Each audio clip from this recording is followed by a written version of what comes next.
اعوذ باللہ من الشیطان اللعین الرجیم بسم اللہ الرحمن الرحیم وبہ نستعین الحمد للہ رب العالمین الرحمن الرحیم مالک یوم الدین ایاک نعبد و ایاک نستعین اہدنا الصراط المستقیم صراط الذین انعمت علیہم غیر المغضوب علیہم ولا الضالین۔ محترم سامعین و ناظرین، سورہ حمد کی مختصر سی تشریح کرتے ہوئے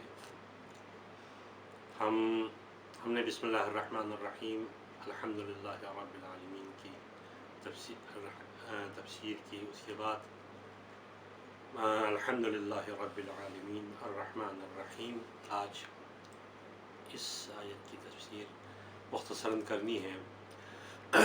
اس کی مختصراً تفسیر ہم بسم اللہ الرحمن الرحیم میں کر چکے ہیں، اس لیے زیادہ اس پہ گفتگو نہیں کریں گے۔ صرف ایک دو جملے خداوند عالم نے فرمایا، جب ایک اصول ہے، جب کسی بزرگ کے نام سے کوئی کام شروع کیا جاتا ہے، ہم نے شروع کیا بسم اللہ الرحمن الرحیم، اس رب کے نام سے جو رحمان و رحیم ہے۔ اس کے بعد ہم نے اس کی تعریف شروع کر دی، الحمدللہ رب العالمین، اور اس کی طاقت بیان کر دی جو تمام عالمین کا رب ہے، ہم اس کی حمد کرتے ہیں۔ پھر آج الرحمن الرحیم وہ ذات ہے جو رحمان بھی ہے، جو رحیم بھی ہے۔ کتنا رحیم ہے وہ ذات جس نے انسان کو اتنے توانائیوں کے ساتھ، اتنے خصوصیات کے ساتھ، اتنے خوبیوں کے ساتھ خلق کیا۔ تمام کائنات کی خوبیوں کو جمع کر دیا جائے، تمام مخلوقات کی خوبیوں کو جمع کر دیا جائے، جو تمام چیزیں خداوند عالم نے جو خلق کی ہیں، ان تمام خوبیوں کو اگر جمع کر دیا جائے تو پھر وہ انسان بنتا ہے۔ انسان تمام مخلوقات کے خوبیوں کا مجموعہ انسان ہے۔ لیکن پھر بھی وہی انسان جس کے لیے خداوند عالم نے آسمان کو بنایا، جس کے لیے زمین کو بنایا، جس کی مفاد کے لیے خداوند عالم نے ستارے، چاند، سورج، کائنات، نباتات، یہ تمام چیزیں انسان کے ہی مفاد کے لیے بنایا۔ جس طرح حدیث قدسی میں ہے کہ اے بندو، اے میرے مخلوق، اے میرے انسانوں، اے میرے عبدی، اے میرے عبد، پورے تمام کائنات کے مخلوقات کو میں نے تمہارے لیے بنایا ہے، اور تمہیں میں نے صرف اپنے لیے بنایا ہے، اس لیے سوائے اپنے رب کے کسی کے آگے تم نے جھکنا نہیں ہے۔ اس کے باوجود، اتنی خوبیاں دینے کے باوجود، اس کے لیے اتنی چیزیں بنانے کے باوجود، اس کے لیے اتنی آسائشیں دینے کے باوجود، اسے کامل کرنے کے باوجود، انہیں فرشتوں سے افضل بنانے کے باوجود، وہ انسان اسی رب کے سامنے کتنی گستاخیاں کرتا ہے، کتنے گناہ کرتا ہے۔ دیکھیں، اگر میرا باپ میرے سامنے ہو تو میں غلطی نہیں کرتا، میرا بیٹا میرے سامنے ہو میں غلطی نہیں کرتا، میرا دوست میرے سامنے ہو میں غلطی نہیں کرتا۔ کیوں؟ کہیں میرا باپ مجھے کچھ نہ کہہ دے، میرا بیٹا مجھے کچھ نہ کہہ دے، میرا دوست مجھے کچھ نہ کہہ دے، جبکہ انہوں نے کیا دیا ہے۔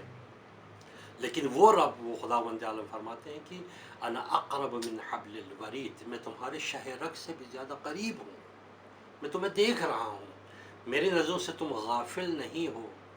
پھر بھی اس رب کے درگاہ میں، اس کی نظروں کے سامنے ہم کتنی غلطیاں کرتے ہیں، لیکن کتنا رحیم ہے وہ ذات الرحمن الرحیم، کتنا رحیم ہے وہ ذات۔ وہ خود فرماتا ہے کہ قل یا عبادی الذین اسرفوا علی انفسہم، اے میرے حبیب، جنہوں نے اپنے نفسوں پہ ظلم کیا، جنہوں نے گناہ کے ذریعے اپنے نفس پہ ظلم کیا، جنہوں نے گستاخی کی، جنہوں نے میرے نعمات کا شکر ادا نہیں کیا، ان سے کہہ دو لا تقنطوا من رحمت اللہ، اپنے رب کے رحمت سے کبھی مایوس نہیں ہونا ہے۔ سب سے بڑا گناہ، سب سے بڑی گناہ جو ہے وہ ہے خدا کے رحمت سے مایوس ہو جانا، جس طرح احادیث میں ملتا ہے کہ اگر ایسا ہو کہ پورے خدا کی طرف سے حکم آئے کہ پورے کائنات پورے مخلوقات کو جہنم میں ڈال دوں گا، ایک آدمی ہے جس کو میں بخش دوں گا، اگر ایسا حکم آئے تو اس بندے کو سوچنا چاہیے کہ خدا بند عالم سب کو جہنم میں ڈالے گا، جسے بخشا جاؤں گا وہ میں ہوں۔ اس حد تک خدا پہ رحم رکھیں، رحم کی امید رکھیں، لیکن جب خدا سے ڈرنے کا مقام آئے اور خدا تو اس حد تک خدا سے ڈرنا ہے کہ مثال کے طور پر اگر حکم آ جائے کہ پوری کائنات کو بخش دوں گا، ایک آدمی کو جہنم میں ڈالوں گا، تو انسان کو سوچنا چاہیے کہ وہی جس کو جہنم میں ڈالا جائے گا وہ میں ہوں۔ ہم کیا کرتے ہیں؟ ہم اپنی اچھائیوں کو دوسروں کی برائیوں کو ہم یاد رکھتے ہیں، کبھی بھی اپنی برائیوں کو یاد نہیں رکھتے، لیکن وہ کریم ہے ذات جس نے فرمایا اے میرے حبیب ان لوگوں سے جنہوں نے گناہ کیے ہیں، گستاخیاں کی ہیں، میرے نعمات کا شکر ادا نہیں کیا، ان سے کہہ دو لا تقنطوا من رحمت اللہ، اپنے اللہ کے رحم سے کبھی بھی مایوس نہیں ہونا۔ کیوں؟ اس لیے کہ ان اللہ یغفر الذنوب جميعا، اگر تم میں استطاعت ہو تو خداوند عالم تیرے تمام گناہوں کو معاف کر سکتا ہے، اس کے اختیار میں ہے۔ اس لیے کبھی بھی خدا گناہ گار ہے، ٹھیک ہے گناہ ہوتا ہے، لیکن خدا کی رحمت سے مایوس نہیں ہونا ہے۔ لیکن اتنی بھی امید نہیں ہونی چاہیے کہ وہ امید ہمیں گناہوں پر اکسائے، نہیں۔ رحمت کا مطلب یہ ہے کہ اپنے گناہوں کا تکرار کرو تو اس کی رحیمیت کو مد نظر رکھتے ہوئے نہیں ہوتا۔ جس طرح علماء جو پڑھتے ہیں کتاب لمع میں بھی شاید کتاب لمع میں ایک بحث ہے کہ جس میں گناہ کبیرہ اور گناہ صغیرہ کے بارے میں بحث ہوتی ہے کہ گناہ کبیرہ 700 گناہ کبیرہ ہے، پھر علماء فرماتے ہیں کہ نہیں، کم کرتے کہتے ہیں کہ 70 گناہ جو ہے وہ گناہ کبیرہ ہیں، باقی گناہ صغیرہ ہے۔ پھر علماء فرماتے ہیں کہ نہیں، جس گناہ کے بارے میں خداوند عالم نے قرآن میں اور احادیث رسول کے مطابق جس کے لیے جہنم کی وعید سنائی ہے وہ گناہ کبیرہ ہے، باقی گناہ صغیرہ ہے۔ اس کے بعد آخر میں فرماتے ہیں کہ نہیں، کوئی گناہ کبیرہ اور گناہ صغیرہ نہیں ہے، سب گناہ کبیرہ ہیں۔ کیوں؟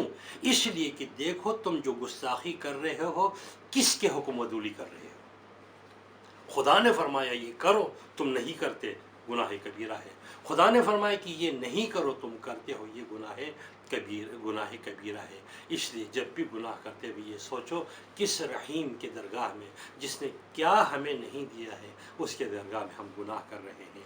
اس لیے ہمیشہ گناہ کرتے ہوئے اس کی رحمت پہ نظر رکھنا، تاکہ ایسا کیوں ڈرتے ہیں جو والدین اپنے بچوں کو کبھی بھی نہیں ڈانٹتے، بچے اسی لیے ڈرتے ہیں کہ میرے ماں باپ مجھ سے ناراض نہ ہو جائے۔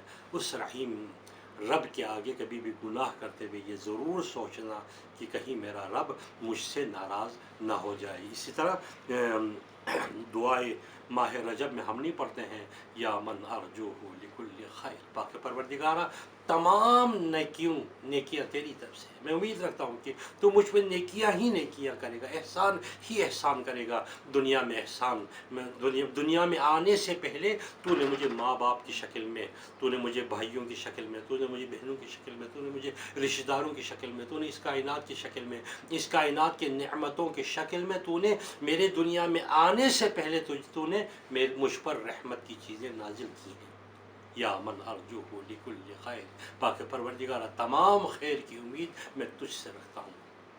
یا من ارجوہ لکل خیر وآمن سخطہ عند کل شر، پاک پروردگارہ مجھ میں کیا طاقت ہے، مجھ میں کون سے ایسی ہنر کی بات ہے کہ برائیوں سے میں بچ سکوں۔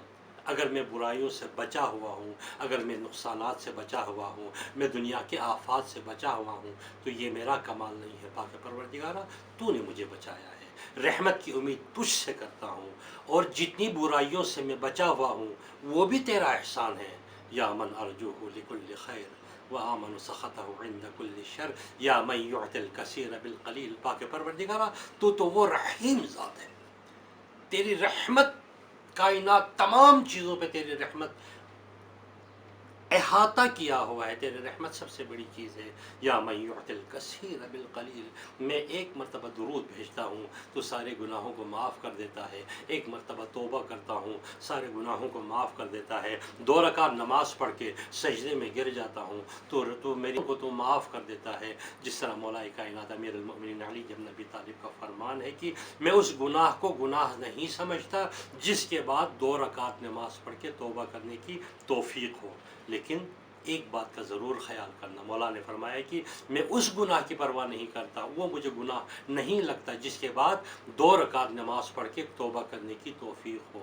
اب یہ بھی دیکھیں، گناہ کرنے کے بعد ہمیں توبہ کرنے کی کبھی توفیق ہوئی ہے؟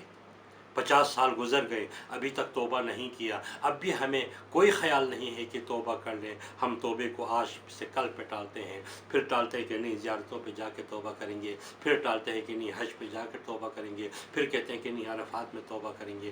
توبہ کرنے کے لیے کسی جگہ کی ضرورت نہیں ہوتی، بہے دل میں ایک خیال آنا چاہیے کہ پاک پروردگارہ بہت گناہ ہو گئے، اب گناہوں کو ترک کرتا ہوں۔ یہ خیال آنا ہی تیرے لیے کعبہ ہے، تمہارا دل تیرے لیے کعبہ ہے، تمہارا دل تیرے لیے روزہ ہے۔ اس لیے دل میں جب نیک خیالات آ جائے، خوف الہی آ جائے، رحمت الہی کا تصور آ جائے، اس وقت ہی تم نے توبہ کرنا ہے۔ یا من یعطی الکثیر بالقلیل، یا من یعطی من سأل، تو وہ رحیم ہے، اس کی رحمت پہ قربان، تو وہ رحیم ہے۔ یا من یعطی، یا من ارجوہ لکل خیر وآمن سخطہ عند کل شر، یا من یعطی الکثیر بالقلیل، یا من یعطی من سأل۔ پاک پروردگارہ جو چیز میں نے تجھ سے مانگی تو نے عطا کر دیا، میں نے تجھ سے جو کچھ سوال کیا تو نے مجھے عطا کیا۔ یا من یعطی من سأل، پاک پروردگارہ لیکن تو وہ رحیم ذات ہے۔ یا من یعطی من سأل،